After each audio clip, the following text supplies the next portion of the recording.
Putin asserts that Russia needs to compete with what he calls dangerous AI in the West.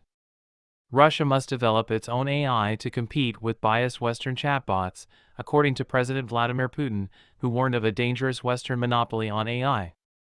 Russia and China have been investing billions to catch up to the United States in artificial intelligence research and development since last year's breakthrough launch of the ChatGPT generative chatbot. While speaking at an artificial intelligence conference in Moscow, Putin stated, "I think you are well aware that some Western search engines as well as some generative models often work in a very selective, biased way. They don't care about Russian culture, and they even cancel or disregard it sometimes.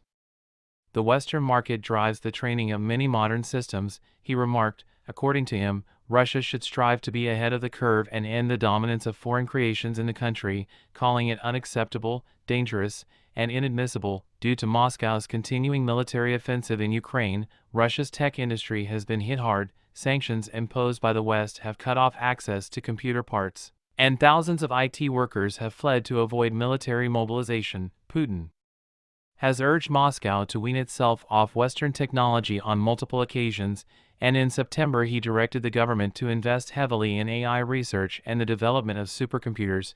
After ChatGPT became popular, other tech companies and VCs were quick to follow suit. Google quickly released its own chatbot, and investors poured money into a wide variety of artificial intelligence projects. Sber, the biggest bank in Russia, introduced its own conversational AI app, GigaChat, in April. However, it is still in testing mode at the moment.